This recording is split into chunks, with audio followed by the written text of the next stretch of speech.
Entonces seguimos enseñando TTS, TISA, tablero y saliva y dictando clases, o formamos una generación que tendrá que valerse por sí mismo. Es que eso no está lejos. Si estamos en el 2013 y en el 2083 va a ser ese problema, es decir, que mi hijo, si nace hoy, va a tener ese problema a los 60 años. Y la educación mira al futuro.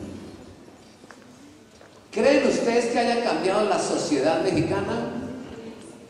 ¿Creen que haya cambiado la economía en México?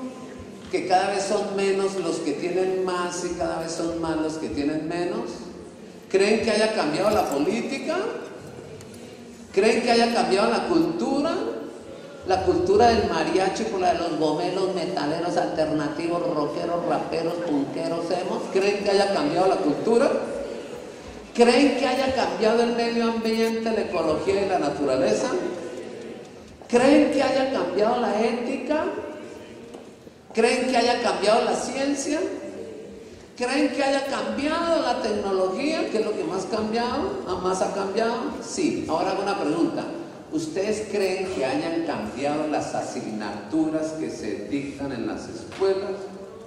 No, es lo único que no ha cambiado en 113 años. La culpa es nuestra. No podemos echarle la culpa al Estado. Hay que echarle la culpa a un maestro que en el aula de clase sigue enseñando lo mismo, sabiendo que eso no sirve para nada. Incluso uno le pregunta: ¿usted por qué enseña eso? Si a usted no le ha servido para nada. Sí, a mí me ha servido para enseñarlo, pero no le ha servido para nada en la vida. Si le hubiera servido, no estaría enseñando, estaría haciendo otra cosa. Esto duele, pero si uno no toma conciencia, lo más probable es que uno cometa errores. ¿Cómo evolucionó esto? ¡Tananana! Así. Pero lo voy a dejar ahí de mensaje subliminal. Son las 11, lo prometido es deuda. Y entonces, cuando volvamos, vamos a mirar cómo evolucionó los procesos en la formación de los maestros. Este es el año 1901 al 25, 1926 al 50, 1951 al 75, 1976 al 2000 y 2001 al 2025, y estamos en el 2013 y todavía no producimos transformaciones. Cuando volvamos, entonces miramos esa evolución, vamos a respirar distinto, a tomar aire y vamos a descansar 20 minuticos para iniciar aquí.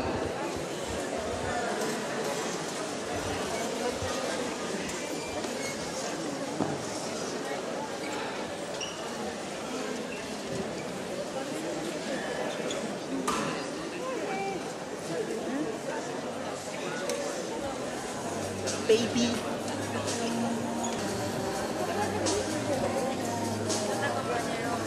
Hola.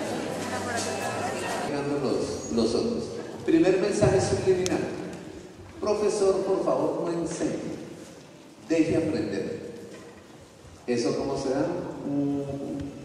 Segundo mensaje subliminal. Profesor, no dé tantas quejas de sus alumnos. Descúbrale los talentos y potencias. El tercer mensaje es una frase con la cual San Juan Bautista de la Salle se inventó a los maestros. Mire la frase que él propuso en 1663, o sea, siglo XVII por allá. Maestro es aquel que hoy, hace todo ese tiempo, da testimonio con sus actitudes y comportamientos del mundo nuevo que anuncia. Pregunta: ¿tenemos mundo nuevo por anunciar o clases por dictar?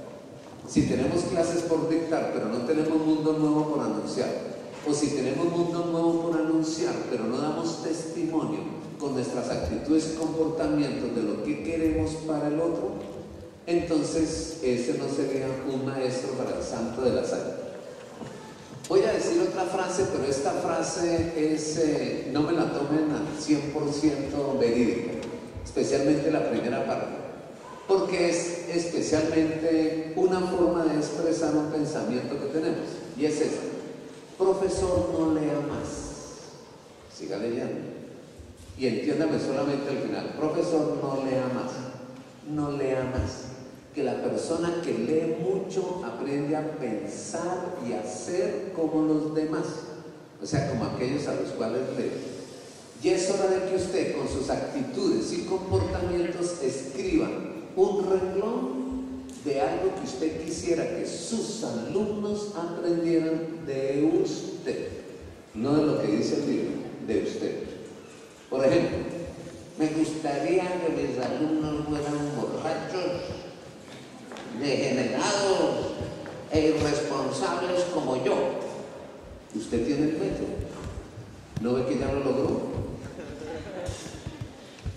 Ahora sí lo voy a decir bien. Me gustaría que mis alumnos fueran singulares, autónomos, únicos e irrepetibles, creativos, íntegros, honestos, respetuosos, responsables, académicamente competentes, con excelentes desempeños y siendo excelentes seres humanos como yo. Yo no digo como yo, Giovanni, sino como yo. Entonces usted tiene el método. O sea que el método está en el modelo pedagógico que usted se convierta a ser para los demás. No está en los libros. Uno creyó que estaba en Comenius, en Rousseau, en Montessori, en Pestalozzi, en Froebel, Webster, Brunner, Freinet, de Crolin, Lancaster, Lai, Dewey, Kerchsteiner, Claparede, Skinner, Bloom, Gagné, Bandura, Guilford, Piaget, Hans Elby, Novak, Ausbel, Hanesian, Vygotsky, Van Parrere, Manover, Ventiscaya, Perkin, Gardner, Forrest, Stenberg, Nicholson, Goleman, Paul Freire. Por ahí está lo que ellos escribieron. Pero cuando usted leyó a Piaget y va a trabajar con sus alumnos, ve que sus alumnos son tan especiales que esperan que usted sea tan especial que ni siquiera Piaget resuelve el problema de ellos. Uno puede leer para conocer, pero usted lo que debe empezar a leer en los ojos de sus alumnos. Si los ojos están trasnochados o no, si hay dolor en su rostro o si hay marcas en sus piernas. Mirar el corazón del niño, porque es del niño que el maestro hace su obra pedagógica, no es de lo que está escrito, es de lo que yo soy capaz de hacer con cada quien en un momento apropiado. Pedagogía no viene de pedo, me perdonan la palabra, viene de paideia, y paideia significa orientar al niño y especialmente al más necesitado. ¿Y quién es un niño? Desde que nació hasta más o menos 17 años, 364 días. Cuando a él le dieron la cédula, dejó de ser un niño. Mientras tanto, hay que estar puestos al servicio de su desarrollo. Y a eso se le llama formación. Hoy no voy a trabajar la formación. Eso lo podemos hacer cuando nos volvamos a ver, o en el diplomado que se está tejiendo, excelente que lo podamos hacer. Sino que vamos a mirar cómo han evolucionado los roles de quien enseña y de quien aprende. Con el proceso de mirar cuándo empieza el aprendizaje, 1951, Piaget lo propone desde 1952, pero cuando se habla de aprendizajes significativos y cuando se habla de liderazgo y emprendimiento, en cambio cuando se hablaba de otras cosas. Para poder organizar esto, entonces miren el título que le dimos: Evolución de los roles de quien enseña y de quien aprende.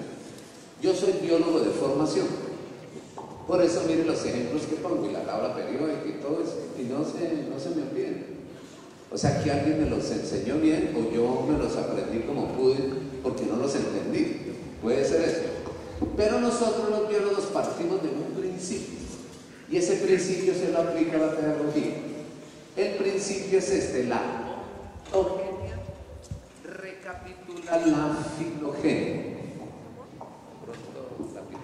La ontogenia recapitula la filogenia. Es decir, que el desarrollo que tiene una persona sintetiza los desarrollos de los seres anteriores. Por ejemplo, si ustedes miraran mi boca, mi dentadura, y yo tengo incisivos como los roedores, como un ratón, pero tengo caninos, colmillos, como un carnívoro, como un león, pero tengo premolares y molares, como las vacas y los caballos, o sea, como un rumiante. Pero pregunta, ¿soy roedor? No, pero puedo roer. ¿Soy carnívoro? No, pero puedo rasgar. ¿Soy rumiante? No, pero puedo mascar. Entonces, ¿qué soy? Omnívoro. Es decir, que los anteriores a mí tenían unas carencias que no tengo yo por ser el último. Es decir, el educador de hoy del 2013 es el último. Debe tener las habilidades de los anteriores.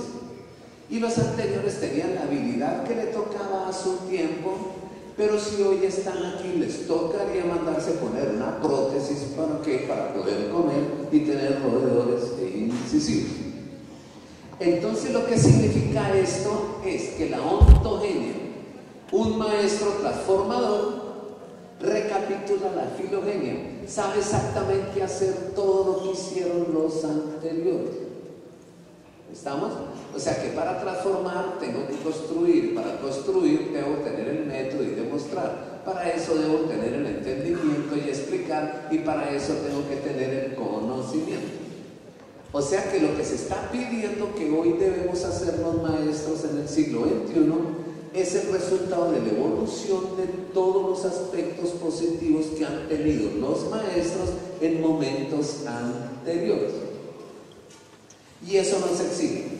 Y hay un principio en la historia: el que no conoce la historia está condenado a repetirla. Y si usted repite la historia, pues está perdiendo tiempo, porque esa historia ya pasó. Y con esos principios, entonces, miren cómo organizamos esto. Esto que está en color verde, el color verde significa esperanza. Esto es lo que queremos. Que cambien los roles de quien enseña para que puedan cambiar los roles de quien aprende. Entonces, cambiar los procesos de enseñanza y aprendizaje y establecer unas nuevas relaciones entre el que enseña y el que aprende. De esas, entonces, miremos las flechas. Primero digo, después explico, después demuestro, después construyo y después transformo. Primero escucho, después entiendo, después aprendo, después aplico lo que aprendo y ahora sí resuelvo problemas. Primero soy profesor, después maestro, después docente, después educador y mediador. Y ellos son primero alumnos, después estudiantes, después discentes, después educandos y después líderes transformacionales. O sea que el mismo estudiante debe pasar por 5 momentos para poder ser el estudiante que se necesita hoy. O sea que estas flechitas que hay aquí implican desarrollo. Este es el desarrollo. Esta es la secuencia. En pocas palabras yo diría, este es el currículum vitae de un maestro. Pasar de aquí a aquí, aquí, aquí, aquí y aquí. Para que el alumno también pueda tener su propio currículum. Pasar de aquí, aquí, aquí, aquí y aquí. ¿Estamos? Pero esto está organizado especialmente por fechas. En 1892,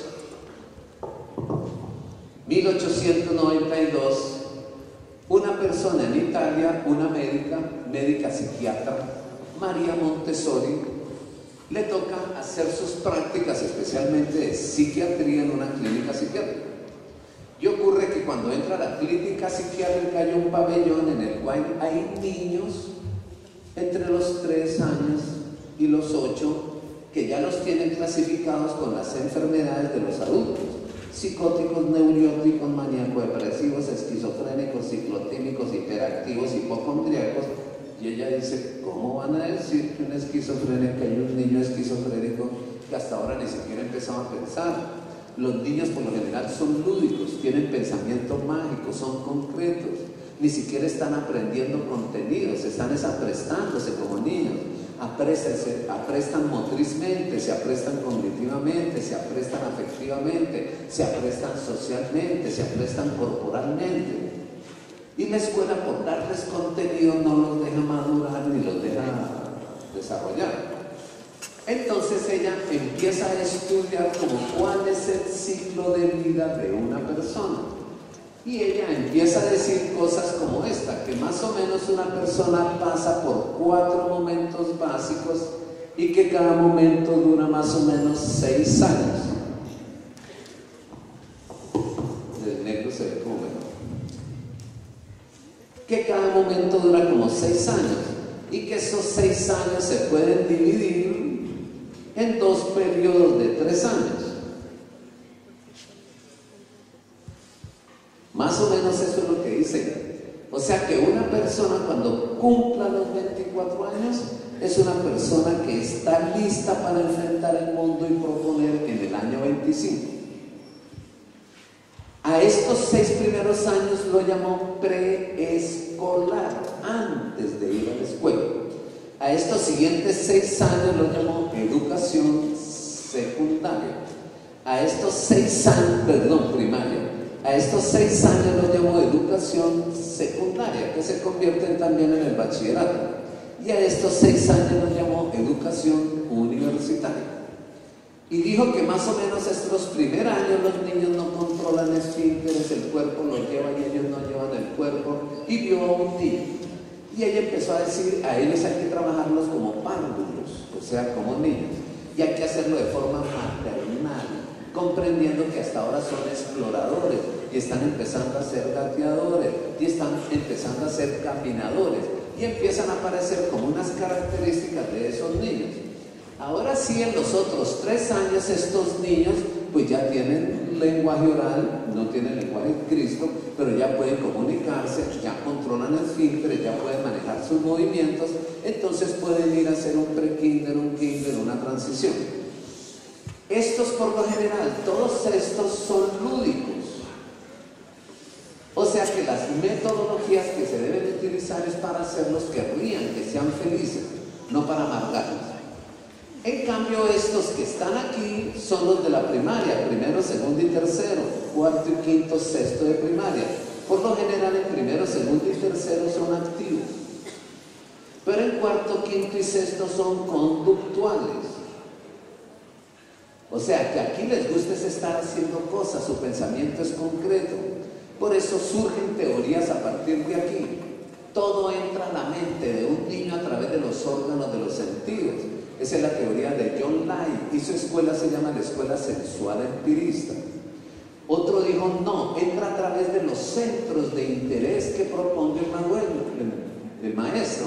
Y esa es la escuela de los centros de interés de Crowley. O sea, más o menos todo esto es para cautivar al niño a través de la lúdica y a través de la actividad.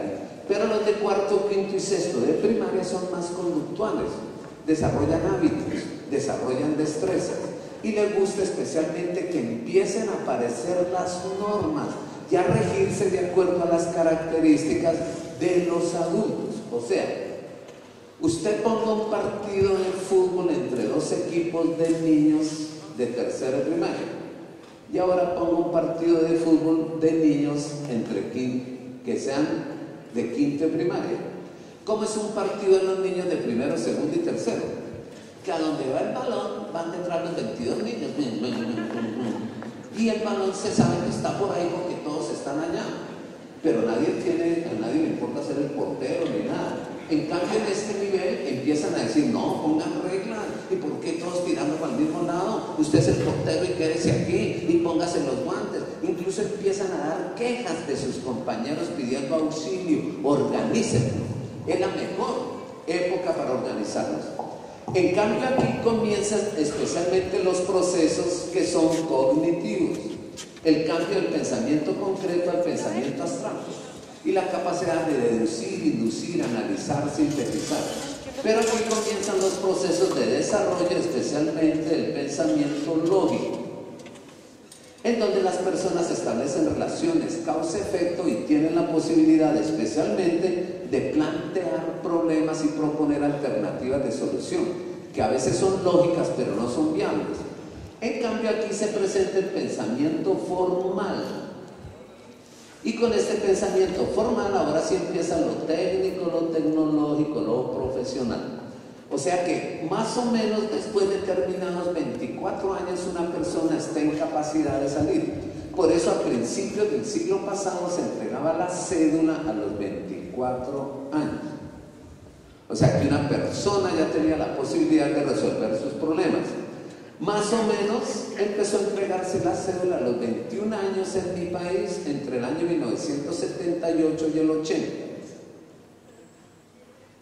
Ahora se está entregando la cédula a los 18. y se está pidiendo entregar la cédula a los 15 para poder meter presos a todos los jóvenes que están mándalos hoy, que sí son buenos para resolver sus problemas activos, pero que no son buenos para resolver sus problemas sociales y culturales.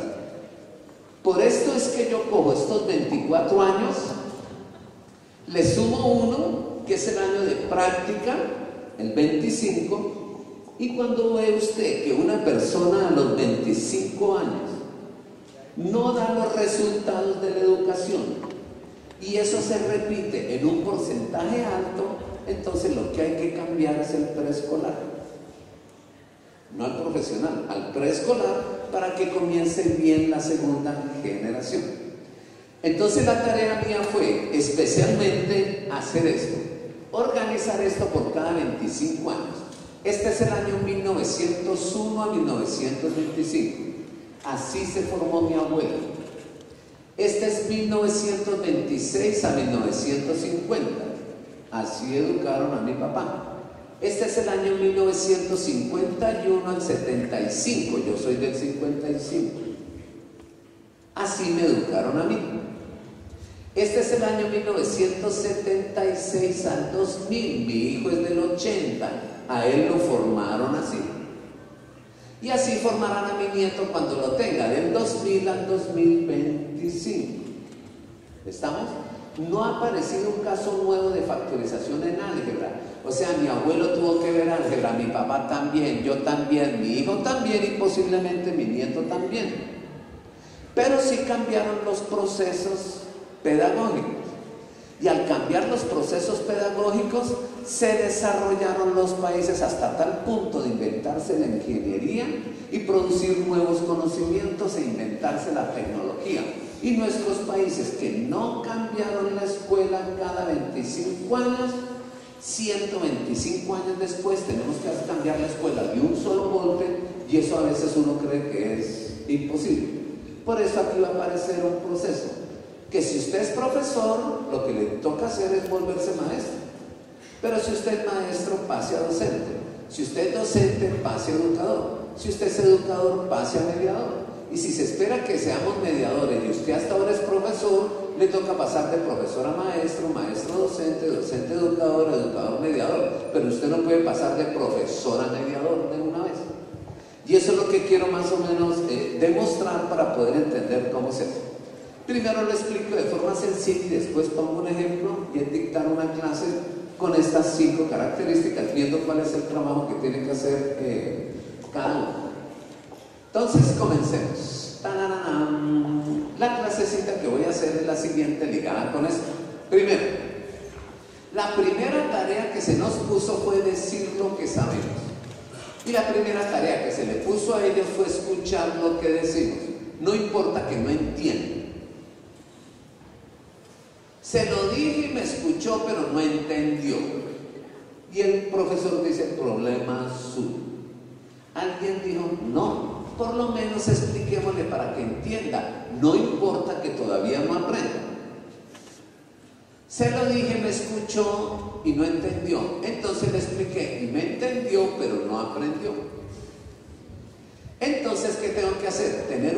Aquí tengo el contenido, aquí tengo la habilidad didáctica, pero aquí tengo el método, la técnica, el proceso, el procedimiento, la estrategia para demostrar, comprobar y verificar el ejemplo que puse y el contenido que les enseñé para que usted aprenda. No importa que todavía no sepa hacer nada con lo aprendido. Se lo dije, me escuchó y me entendió. Entonces le expliqué, me entendió, pero no aprendió. Le di el método y la técnica, ya aprendió, pero no sabe hacer nada con lo aprendido. Le enseño a construir para que haga algo con lo aprendido. No importa que lo que sabe hacer todavía no le sirva para nada. Hasta este siglo es que se está buscando la pertinencia de que todo lo que usted aprenda le sirva para algo, no para probar materias o suplir los deseos del profesor de enseñarle algo, sino que le sirve en serio para la vida. Entonces, si usted con el tiempo dice, en vez de gastarme 1 hora diciendo, me gasto media hora diciendo y media explicando, ahora me gasto 1/3 diciendo, 1/3 explicando y otro demostrando, hasta que usted dice, no, les voy a decir algo 10 minuticos. Pero los 10 minutos siguientes les explico. Ahora les demuestro. Ahora que trabajen y ahora miremos cómo se aplica esto en la vida cotidiana. Y eso se podría ir haciendo con el tiempo hasta que terminó usted cambiando su clase sin dándose cuenta y terminó usted actualizando su proceso pedagógico. Para eso entonces lo voy a hacer de una forma sencilla y utilizando. Yo hice una especialización. Una especialización en didáctica. Y cuando fui a la especialización en didáctica, el primer mes me dieron fue expresión corporal y me dieron fue especialmente teatro. ¿Por qué? Porque parece que si uno cambia su forma de enseñar, sus gestos, incluso los tonos de voz, el caminado, parece que centra la atención en el alumno y a partir de ahí entonces uno ya puede enseñar de mejor manera. Pero si yo estuviera sentado allá detrás y diciendo así, la educación en Colombia, como les digo, es un problema. Un problema es como cuando uno tiene un problema, ¿no? Usted dice, ay, no deje de hablar a este man, yo me voy de aquí. Posiblemente usted me ha escuchado y me ha entendido, pero usted no sabe nada todavía, usted no ha aprendido. O sea, yo puedo sacar una evaluación y hacerle una evaluación a ustedes y preguntarle cuáles son los contextos que influyen en la construcción del modelo pedagógico para este siglo. Y usted tendría que contestar los 10 que estaban allá abajo. El contexto histórico, familiar, social, económico, político, cultural, natural, ambiental, ético, científico y tecnológico. Y sacó 10 sobre 10. ¿Usted me respondería eso ahorita? No, usted no aprendió. Pero usted me entendió lo que dije, sí, y está motivado, pero no ha aprendido nada. Eso es un problema. ¿Qué significa? Que en este momento yo soy maestro, porque usted me entiende, pero no ha aprendido. ¿Cuándo me va a hacer un taller? ¿Cuándo yo en el taller puedo aprender el método y aprender por mí mismo? O sea, todo lo que uno escucha se le olvida. Todo lo que uno ve y lo entiende, lo recuerda. Pero todo lo que uno hace, lo aprende. Ese es un proverbio chino de Confucio. A Confucio le faltó algo, porque Confucio pues, ya no existe. Le faltó que todo lo que uno aprende debe aprenderlo para hacer algo con eso inteligentemente. Pero eso que aprende inteligentemente a hacer es para resolver problemas de la vida cotidiana, no es solamente para aprender. Entonces algunos dirían, no le dé un pescado a un hombre, enséñele a pescar. Alguien dijo eso, pero no de este tiempo. Dijo, no le dé un pescado a un hombre, es decir, no se lo dé mascado. Enséñeselo a pescar, dele la técnica, el método, el procedimiento, la estrategia. Dele el pescado mientras le enseña a pescar. Porque no lo puede dejar morir de hambre. Usted muérase de hambre mientras aprende, no. Pero ya cuando sabe pescar, ya no le vuelva a dar el pescado. Pero empieza a haber un problema, que como ya tengo el método y sé pescar, ahora voy a pescar tanto que voy a dejar a los demás sin pescados. Entonces tengo que enseñarle a cultivar alevines, a hacer zoocriaderos, a sembrar nuevos pescados para que los demás puedan pescar, y a eso se le llama desarrollo sostenible, y eso empieza desde el año 75 para acá. O sea que incluso aquellas frases que aparentemente estaban completas ya no están completas. Y yo lo que tengo que hacer es, sí, darle el pescado hasta que aprenda a pescar, porque le enseñé a pescar.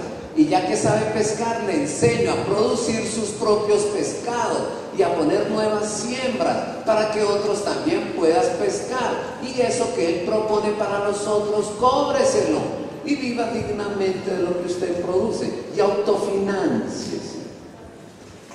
¿Estamos? O sea que cada cual puede resolver sus propios problemas.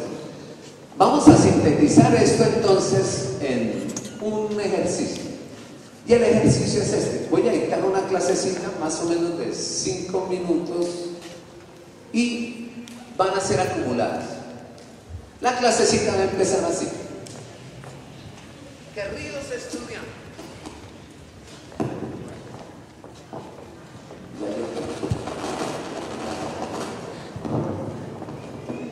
Queridos estudiantes, hoy vamos a entrar a ver un capítulo hermoso de la química orgánica. Hoy les voy a hablar de los azúcares. Los azúcares son todos esos compuestos orgánicos que terminan en osa, maltosa, celulosa, fructuosa, sacarosa, dextrosa, sumosa, sería un azúcar. Profe, ¿qué dijo? Rosa termina en osa. ¿Rosa sería un azúcar? Sí, señor. Rosa sería un azúcar, siempre y cuando sea un compuesto orgánico. ¿Y por qué termina en osa? Hay miles y miles de compuestos químicos y ningún químico, por más excelente que sea, puede aprenderlos todos. Hoy sí están todos en el computador, precisamente para resolver el problema de memoria que tenemos los seres humanos. Ahí está la memoria. Pero la persona puede mirar cuáles son las características comunes físicas y químicas que tienen los elementos y los compuestos y agruparlos en grupos pequeños, sabiendo que hay muchos, pero se pueden estudiar en poco. El que es fiel en lo poco es fiel en lo mucho. El que aprende claramente en pocos espacios, pues puede facilitar la comprensión en espacios amplios. O sea, la escuela no está para enseñar todo, la escuela está para educar en lo fundamental, para que el otro pueda aprender por sí mismo después. Por ejemplo, se organizó la química en química orgánica y química inorgánica. La química inorgánica solamente tiene 4 tipos de compuestos: óxidos, sales, hidróxidos y ácidos. Y hay miles de compuestos, pero los puedo sintetizar en 4.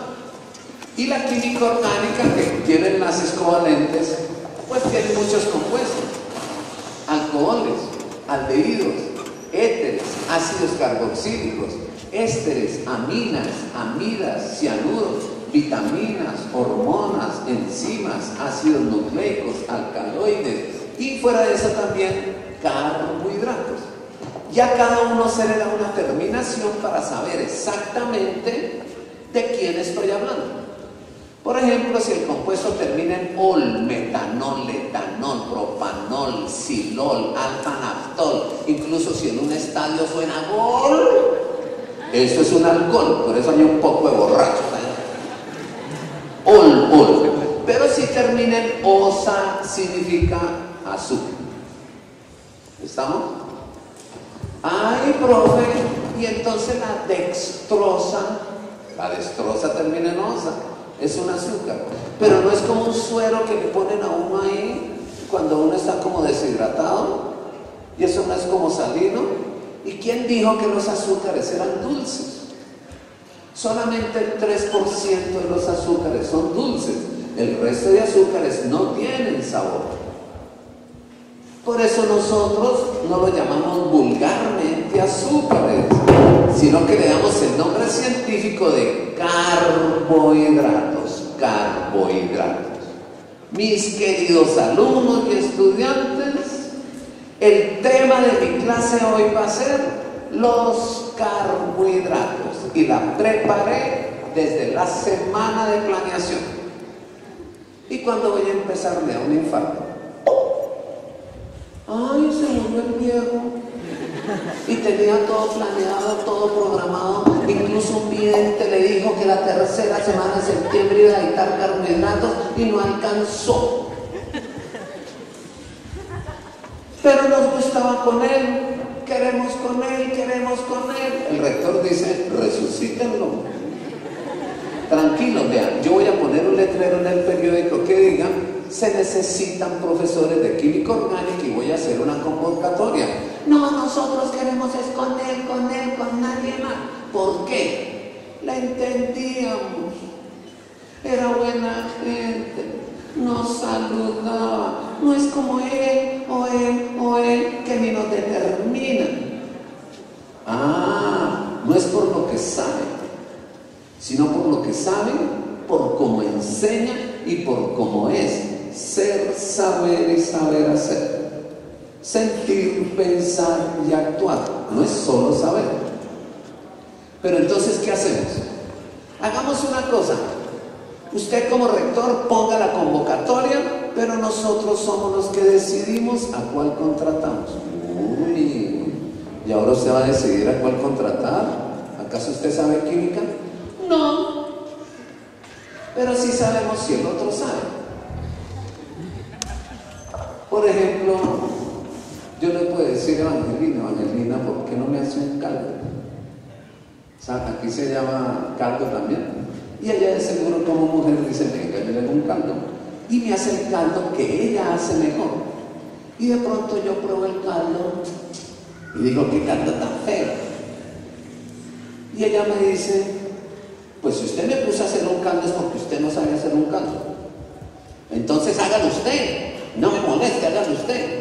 Mire, yo no sé hacer el caldo, pero yo puedo saber cuando el caldo está mal hecho. Yo no estudié pedagogía, pero yo puedo saber cuando la pedagogía del profesor es muy pésima. Yo no sé la clase, pero yo puedo descubrir cuando él no prepara ni planea, cuando improvisa. Yo no sé el tema, pero yo sé si él lo sabe bien o no lo sabe bien. Y eso hasta ahora en este siglo se está reconociendo, que el que está aprendiendo tiene un juicio de valor, una capacidad valorativa, un juicio crítico que le permite con capacidad de análisis saber si las cosas están mal o bien. Y a ese juicio valorativo, valorare, a eso se le llama evaluación. Por eso hoy los alumnos evalúan a los maestros. No es porque sepan los que saben los maestros, es porque saben si lo que saben los maestros, si les sirve, no les sirve, les agrada, no les agrada. Y así es en este siglo. Al que no entienda eso, va a sufrir mucho. Tiene que entrar especialmente a entenderlo. Bueno, y si yo consigo a la persona, ¿ustedes qué harían? Como estamos en clase de carbohidratos, lo pondríamos a dar una clase de carbohidratos. Y de acuerdo a cómo la dé, nosotros escogemos. ¿Listo? Entonces llegaron 5 maestros a la convocatoria. 5. ¿Y usted a qué viene? A dictar una clase de carbohidratos. Yo también, yo también, yo también. Y los 5 que llegaron fue un profesor, un maestro, un docente, un educador y un mediador. Y yo preguntaría al final, usted como alumno, ¿a quién contrataría? ¿Estamos? Y que esta parodia que voy a hacer aquí, o como esta obra de teatro, así, este monólogo, entonces le sirva a usted, para usted mismo mirarse al espejo, evaluarse y decir, a mí no me contrataría. O usted diría, a mí de aquí nunca me sacan, porque ya estoy bien. ¿Listo? Que entra el primero. ¿Quién es el primero? El profesor. ¿Cuál es la tarea del profesor? Decir lo que sabe. ¿Y cuál es la tarea del alumno? Escucharlo, no importa que no entienda.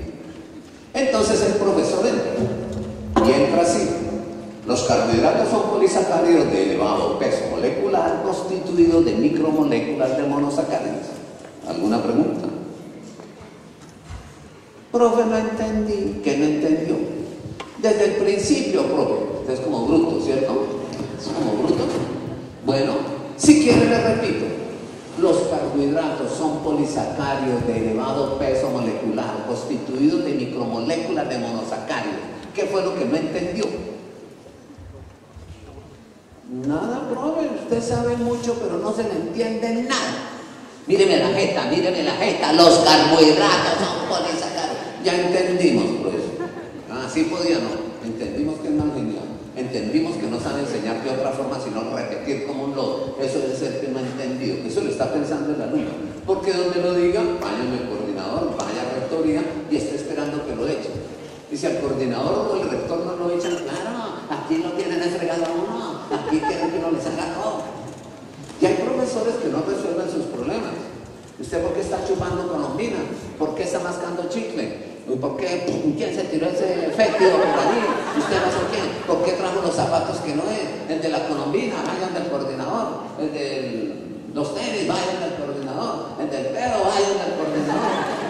Como si la escuela necesitara un experto en colombinas, en chicles, en tenis, en pedos, porque la persona no es capaz de decir, muestra esa colombina, se come fuera del salón. No, ¿cuándo perdimos la autoridad? ¿Cuándo hay que nombrar a otra persona para que haga todo lo que yo soy incapaz de hacer? En vez de yo ponerme las pilas y conectarme con el Ready y empezar a hacer las cosas que tengo que hacer. ¿Por qué? Porque han cambiado las situaciones, pero el modelo de enseñanza no ha cambiado. Entonces, fíjese el profesor, ¿usted lo contrataría? ¿Sí o no? No. Y yo respondería sí, si todos los demás son iguales. O sea que un profesor busca dañar al maestro para que nadie se dé cuenta que él es profesor todavía. Y si todos nos ponemos de acuerdo y enseñamos de la misma forma para que a nadie nos echen y nos critiquen, entonces usted nunca deja que el otro que está cambiando pueda cambiar. Oiga, lleguemos 10 minutos antes, dice un profesor. ¿Para qué? Para que estos alumnos que tienen problemas podamos ayudarles. 10 minutos antes, ¿acaso le van a pagar esos 10 minutos? Ahora nos van a poner a llegar 10 minutos antes a nosotros. Deje de fregar. O sea que aquel que viene con un impulso diferente, las anclas o los frenos de mano no quieren que nadie les saque de su zona de confort y seguir haciendo lo mismo de la misma forma.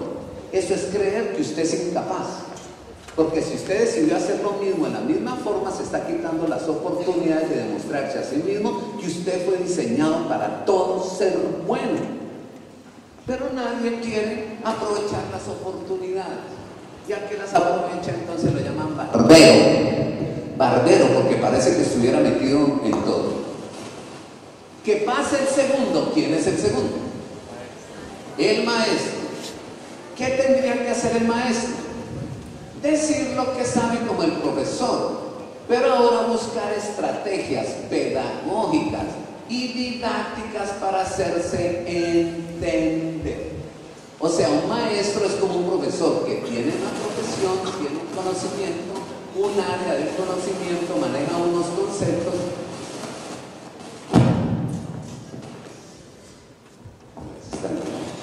Maneja unos conceptos y desde esa perspectiva, entonces no solamente dice lo que sabe, sino que se hace entender. Pero como es un profesor que dice lo que sabe, empieza la clase igual que el otro. Es decir, hasta el último empieza igual.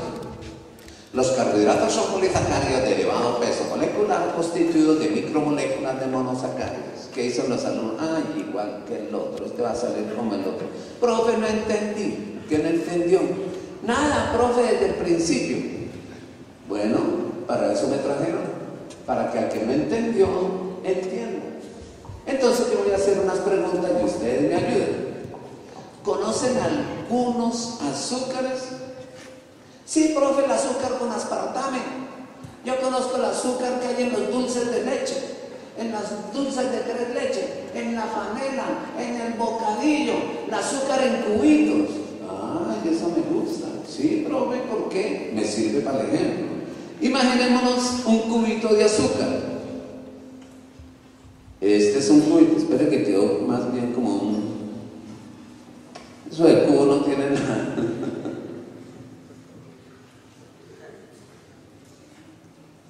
Imaginémonos un cubito de azúcar. Imagínense, ¿ya lo vio en su mente? Este cubito de azúcar, como es uno solo en química, se utiliza el prefijo mono para uno. Mono, uno. Pero como es un azúcar, y la primera azúcar que se estudió es la sacarina, y cuando la nomenclatura IUPAC le cambió las terminaciones y puso osa, entonces quedó sacarosa. Por eso es que se llama monosacárido. ¿Estamos? ¿Entendido hasta ahí? Si tuviera 2 cubitos, ¿cómo se llamarían? ¿Cómo se dice 2? Disacárido. Si tuviera 3, ¿cómo se llamaría? Trisacárido. Si tuviera 10, ¿cuál es el prefijo de 10? Decasacario. Si tuviera 100, ¿cuál es el prefijo de 100? Centasacario, de ahí viene century, que significa un siglo, 100 años. Si tuviera 1000, ¿cómo se llamaría? Miliasacario. Pero yo tendría que contarlas. Si tuviera, por ejemplo, 9784 cubitos, ¿cómo se llamaría? Nona milia hepta centa octa conta tetrasacario. Pero ¿cuál es el problema?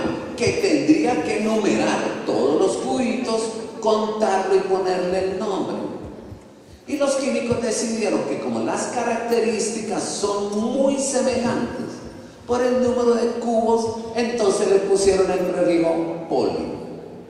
Todo el que tenga muchos cubitos, entonces llamémoslo polisacario. Muchos. De ahí viene político. Muchos ladrones. Y ahí vienen policías, muchos, detrás de ese poco ladrones. Más o menos esa es como la idea. Entonces imaginémonos lo siguiente. Yo tengo aquí una cajita de cubos de azúcar. Y esta cajita tiene 1000 cubitos de azúcar. De aquí a que termine de hacerlos todos, nos coge la noche. Pero yo puedo utilizar una función cognitiva que tienen ustedes, que trabajan incluso intelectos. Es la función cognitiva número 17, que se llama evidencia lógica. Para yo no tener que poner los cubitos, puedo hacer lo siguiente, etcétera. ¿Ya lo llenó usted? Sí, entonces yo ¿para qué voy a llenar todos los cubos y todos los cubos si usted es inteligente y es capaz de llenarlos en su mente con su evidencia lógica y su pensamiento virtual? O sea que hay que desarrollar ese pensamiento virtual en vez de estar llenándolo de cubos. Sí, señor. Ya lo tengo así. Yo voy a volver a entrar. Voy a hacer una pregunta. Si yo tengo un cubo de azúcar que no sé cuánto pesa, y aquí tengo una caja con 1000 cubos de azúcar, ¿cuánto pesa esta caja con respecto a este cubo que yo no sé cuánto pesa? ¿Quién me podría dar la respuesta? ¿Cuánto pesaría esa caja de cubos? 1000 veces más que un cubo. Si el cubo pesa 1 tonelada, 1000 toneladas. Si pesa 1 gramo, 1000 gramos. Si pesa 1 libra, 1000 libras. Ese es el pensamiento lógico. Para eso es la matemática. Para desarrollar el pensamiento lógico, no para hacer ejercicios de matemáticas. Solamente. Entonces, yo voy a entrar otra vez. Soy el maestro. Y voy a darle la definición que les di al entrar. Los carbohidratos son polisacáridos. Una cantidad de moléculas que hay que contar porque son muchas. De elevado peso molecular. Pues claro, debe pesar hartísimo si son más que una unidad. Constituidos por micromoléculas muy altas repetidas. De monosacáridos, de a una en una. Ay, profe, entendimos, profe. Profe no, maestro. Profe, háganos evaluación. ¿Alguna vez sus alumnos les dicen, evalúeme? Entonces es que no han entendido. ¿Alguna vez me dicen, evalúeme? Es que de pronto han entendido. Entonces yo les digo, pero no hemos terminado el tema, ¿por qué los voy a evaluar hasta ahora? Si hasta ahora entendieron, pero no han aprendido significativamente y tampoco saben hacer nada con lo aprendido. No, profe, hagámoslo. Bueno, está bien, saque una hoja de papel. ¿Qué es un carbohidrato? Es como una caja de cubos de azúcar. ¿Sí ve que no ha aprendido? Usted entendió el ejemplo. O sea, mire lo que hace la didáctica, hacer entender. Pero la ciencia hacer aprender. Y los métodos, no de enseñanza, sino los métodos de experimentación, de observación, de medición, de práctica, son los que dan la evidencia y la confiabilidad. Profe, a nosotros nos gusta lo suyo, nos gusta, siga, profe, siga. Ay, sí, me van a hacer contratar, van a hablar con la rectora para que me contraten, de verdad. Entonces yo sigo la clase. Los carbohidratos están constituidos por 6 átomos de carbono, 12 de hidrógeno y 6 de oxígeno. O si no, usted le quita una molécula de agua y lo pega con otra, y a la N, eso se pueden hacer. Si yo le quito, simplifico por 6 y por 6, me queda que por cada carbono hay 2 hidrógenos y un oxígeno. Y 2 hidrógenos y un oxígeno son una molécula de agua. Por eso es que se llaman hidratos. Y por cada molécula de agua hay un carbono. Por eso es que se llaman carbohidratos. Le apuesto que hasta hoy entendieron por qué se llaman carbohidratos. Incluso se puede saber la fórmula y todo, pero nadie nos hizo aprender esto de esta forma. Ay, profe, eso está como chévere, usted explica muy chévere, por eso es que lo vamos a contratar. ¿Por qué no nos pone otro ejemplo? Bueno, voy a poner un ejemplo. Aquí hay un atril. Este atril es hecho de madera. La madera la sacan del tejido suberoso de las plantas. Se extrae la lignina, el corcho, y queda la celulosa. Celulosa. Lulosa. Osa. Mire, aquí dice osa. Profe, ay, o sea que eso también es un carbohidrato, la madera. Sí, señor, es un carbohidrato. O sea que tiene carbonos, sí señor, mínimo 6. O sea que tiene hidrógenos, sí señor, mínimo 12. Muéstrenme uno. Muéstrenme uno. Y hasta ahí llegó el profesor. Hasta ahí llegó. Si fuera el profesor, y el profesor dice, muéstrenme uno, ¿cómo dice el profesor? Un ejemplo, o sea que ahí hay carbonos. Claro que hay carbonos. Ustedes como mencionan los de ahí. Profe, o sea que hay hidrógenos. Uy, ¿quién le ayuda a ese menso? ¿Quién le ayuda? Pues mínimo hay 12 hidrógenos. Profe, yo sé que hay 2 hidrógenos, usted lo puso ahí, pero muéstrenme uno. ¿Qué? ¿Usted ha visto un hidrógeno alguna vez? Porque si usted lo ha visto, pase y dicte la clase usted. A ver, pase y dicte la clase usted. Deje de hacer preguntas estúpidas y vaya a rectoría por irrespetuoso y no vuelve a mi clase hasta que no me traiga un hidrógeno. Si a usted le nace eso, usted es profesor y era bien visto de 1901 a 1925. Pero ¿cómo responde el maestro? O sea que haya hidrógenos, claro, mi amor, miren, mínimo hay 6 carbonos. Hidrógenos, claro, mira, hay 12. Muéstrenme uno.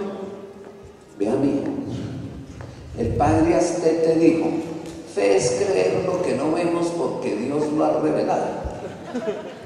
Yo sinceramente no tengo por qué ver los hidrógenos. Incluso yo preparo mi clase por el libro de química de Solomon. Abran el capítulo 19, página 312. Ustedes tienen el texto guía. Miren el tercer párrafo y lean el segundo renglón. Rodríguez, lee el segundo renglón. La madera es un carbohidrato constituido por átomos de carbono, hidrógeno y oxígeno en proporción CH2O. ¿Qué les dije? Si usted no le cree a Solomon, que es el autor del libro, ¿para qué se preocupe en creerme a mí? Pero el alumno dice, el man prepara por el libro. Escóndanle el libro, escóndanle el libro y lo verá que no hay clase. Ahí quedó mal el maestro. Mire dónde quedó mal. Que pase el tercero. ¿Quién es el tercero? ¿Quién es? El docente. ¿Qué debe hacer el docente? Tener el conocimiento del profesional, profesor, y decirlo, pero tener la estrategia didáctica especialmente para hacerse entender. Y ahora que ya entendieron y comprendieron, entonces tener el método, la técnica, el proceso, la estrategia para demostrar, comprobar, evidenciar lo que dije y el ejemplo que puse. Entonces, miren, entra el tercero. Los carbohidratos son polisacáridos de osa, y con la madera, o sea, repite exactamente lo anterior. ¿Listo? Pero miren que se diferencia, profe, o sea que la madera tiene hidrógenos, claro, mi amor, mínimo 12. Muéstrenme uno. No se lo puedo mostrar porque los hidrógenos son microscópicos y no se ven, pero sí se lo puedo demostrar. Arranquemos una astilla de madera. Perdón, yo rompo esto. No, mentiras. Arranquemos una astilla de madera. Aquí tengo la astilla de madera que viene de allá. Llevémosla al laboratorio de química. Quemémosla. Se está quemando. Esto que está aquí negrito son las cenizas del carbón. Pero estos vapores que van saliendo son los vapores de agua. Voy a pasar esos vapores de agua de estado gaseoso a estado líquido. Y vamos a armar un aparatico con este corchito y metiendo el tubito aquí para que entren los vapores de agua en estado de vapor. Lo ponemos pegado a un tubito que tiene esta forma.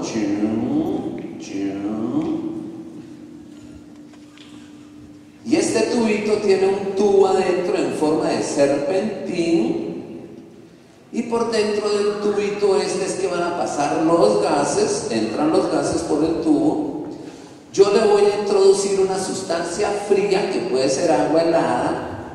Y entonces el frío, con la temperatura, estos gases empiezan a pasar a estado líquido y yo puedo recoger el agua en estado líquido en este tubito.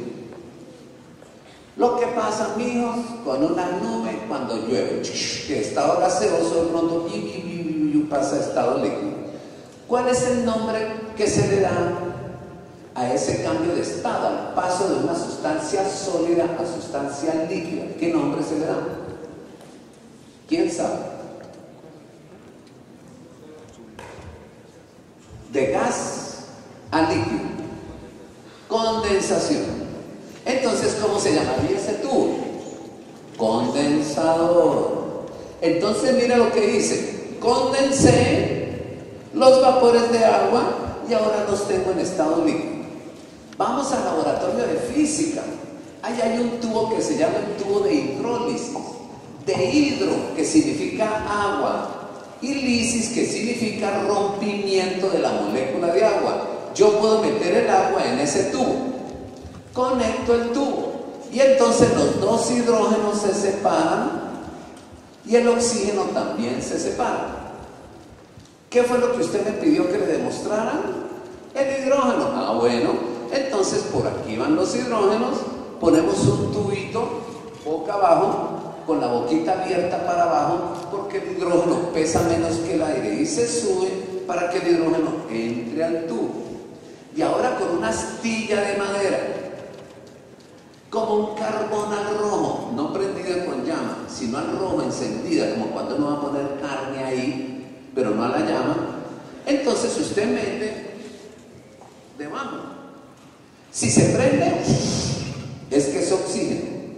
Pero si se apaga y suena, es que es hidrógeno. Miremos. Ay, sonó, profe, no. Sonó, maestro. Maestro no. Sonó, docente. Tengo el conocimiento. Sé hacerme entender, didáctica. Pero tengo el método científico para demostrar, comprobar y verificar lo que dije, para que usted tenga certeza, evidencia y confiabilidad de que lo que les estoy diciendo no es vulgar, sino científico, y usted me crea más. Ay, este sí lo recibimos, este sí lo... Y empiezan a ponerse felices. Y el profesor dice, ¿entendieron? Sí. ¿Les demostré? Sí. Pasemos al tema siguiente. Ese es el problema.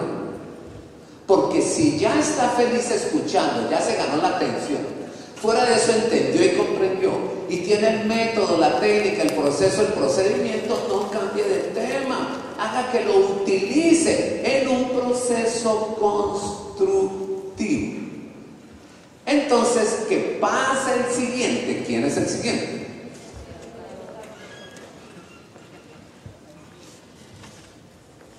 El educador.